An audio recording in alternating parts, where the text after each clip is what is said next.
Scotty? I guess throughout fall camp you're gonna have position units playing well, others maybe struggling a little bit. Like if there's a unit that's behind it all, is it, do you guys get on them, or is it sort of a trust the process type of thing? Like how do you approach that as a staff?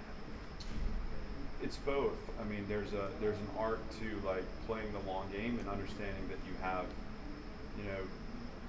a continuous like evolution that's you're like undergoing, but also there has to be urgency. I mean, there has to be a willingness to address the issues and to feel like every day you're making progress towards the end goal.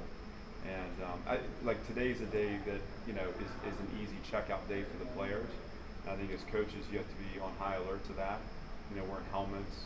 It's week 2, coming off a Monday off a scrimmage and a day off, and so our urgency needed to be better, and that was kind of the message in practice and after practice, and it'll continue to be the message. But in terms of specific units or specific players, we don't believe in letting things go unaddressed. So we're going to address those things enthusiastically, but also understanding that this is about sustaining performance and not just the transaction. So the defense performing this well against the offense in a practice like today means what to you? Just the defense is a little ahead, and that can be the tactics, just maybe the package, having a little more stuff in, the right stuff in. I think more of it has to do with an attitude, though, and that's where we have to.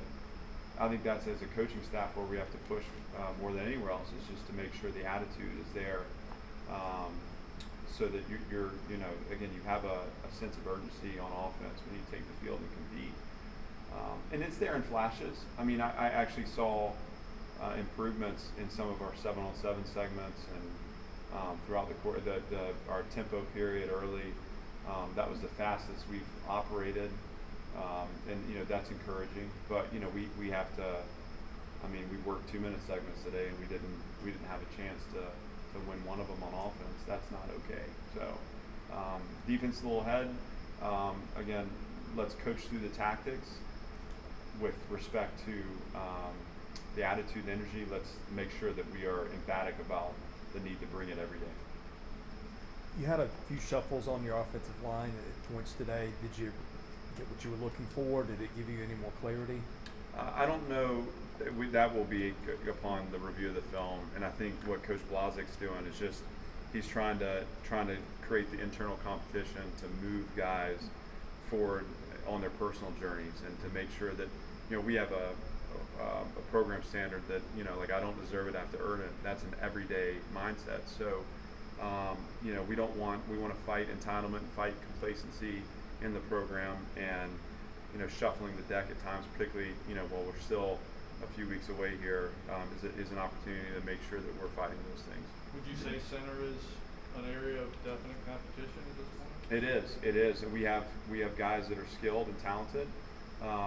We also have some inconsistency in technique and some of the fundamental operations. So we want to see that clean up. We want to see our top end guys able to do the little things the right way, and so until we feel comfortable, obviously that guy starts to play, so we have to make sure that we're attentive to the things that matter at that position. The catapult system, how is that helping you guys form this program, this team?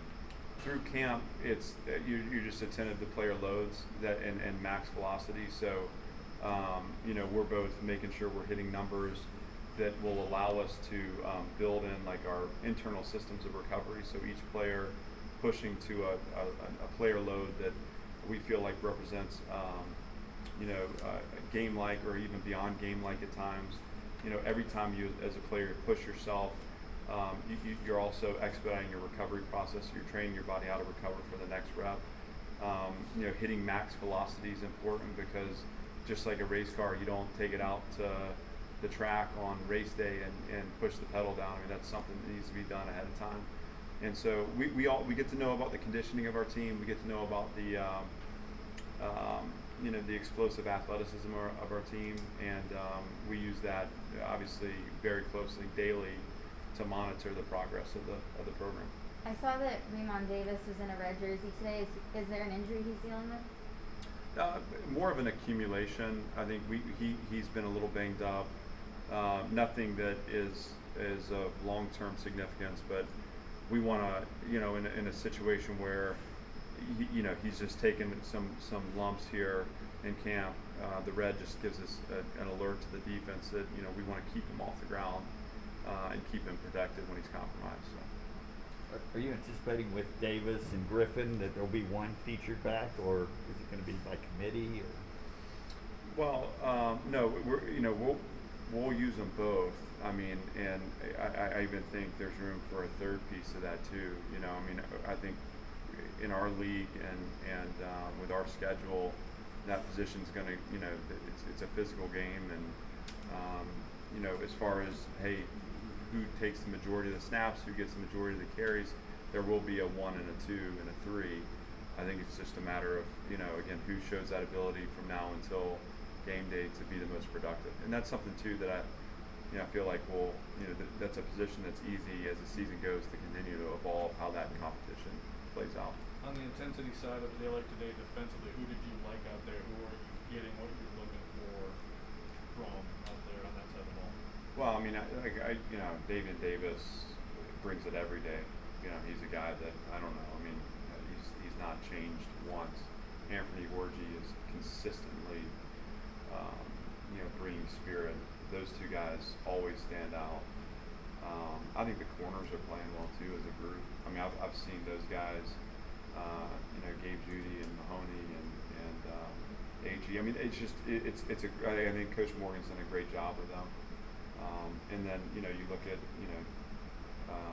Jerk and Max and the safeties. I think the defense on the whole has really they have really been consistent in their intentionality in practice and their attitude.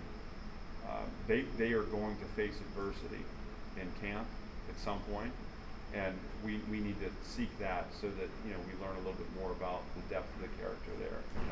Can we stay the same as we're battling through a series that isn't going our way? In the second half of the scrimmage, or in the first half, the touchdown on offense was a tempo drive. So the ability to dig our heels in and make a stop, and not allow the tempo to steal away our fundamental technique and our attitude on defense. That's the kind of stuff that we need to take a next step in. How important are those tempo drives to get the practice started and make sure guys are playing with speed for the rest of the day? Well, they're important both from a system standpoint, and then obviously it's our chance to to really tax, and it's a mental toughness drill too. And so you're testing systems offensively and defensively, how efficiently and effectively we get calls in and get calls run, get lined up. And then it's a conditioning aspect too. So they're critical, and we'll put that in early to get things jump started. We'll also have it late as a challenge, because I think as you look at the 4 quarters of the game, you want to start fast, but there's a point there in the third quarter where you need to dig into an energy reserve and be able to push the pedal down there too. So we like to insert it where it presents the biggest challenge to our guys. Maybe compared to the start of camp, how much better have these guys gotten at just practicing, just doing the little things in between drills and understanding what their expectations are? How much has that improved? It's definitely improved, but at the same time, we're so in the moment that it's sometimes you don't get the perspective on that, and so as they improve, your expectations shift, and so I guess that's the disease of a coach. You're never satisfied. And you're always looking to move that needle a little further. And I think we do that over the next couple weeks to then pull back and prepare to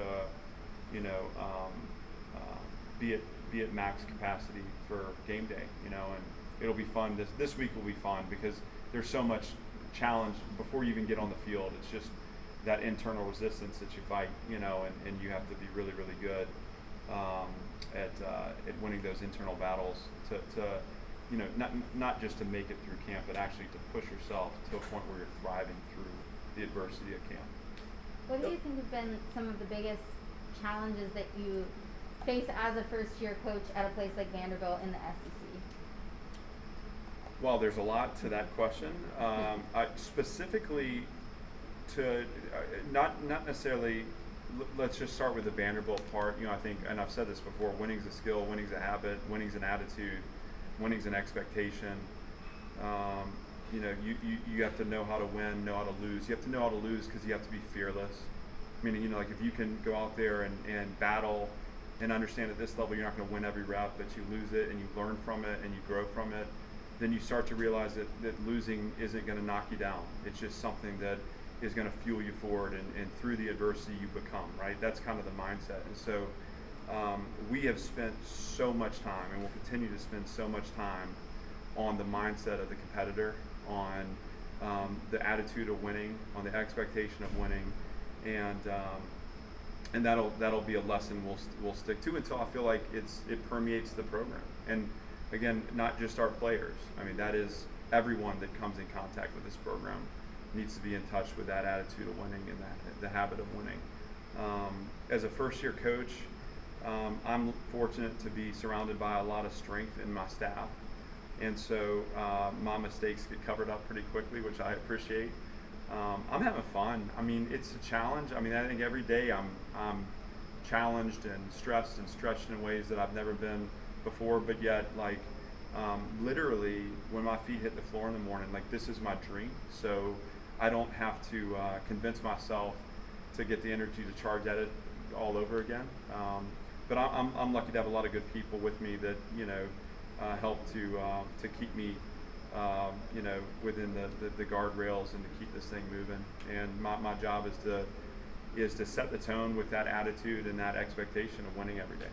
On the defensive side of the ball, it seems like there's one voice in particular that wants to really is being vocal. I mean, who would that be? I just couldn't tell from where we are. Well, Davian Davis is the guy. He's the right. I mean, and I don't. That's not to.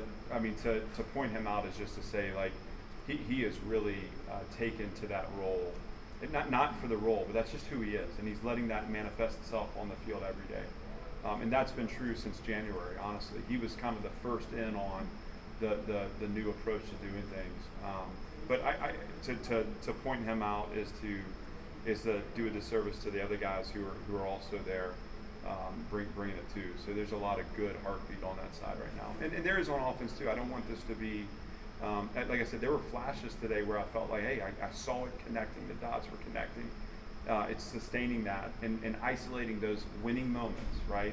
Throw the ball, catch the ball. It's not big things, it's little things. It's a one-on-one rep where we catch them out, and rather than go out of bounds at the 2-yard line, we're turning and getting vertical and making sure the ball crosses the goal line. That is something that you have to practice, and we'll get there. We'll get there, but it's it's exciting to think. Once we get the attitude there and the mental approach there, what the possibilities are on that side of the ball.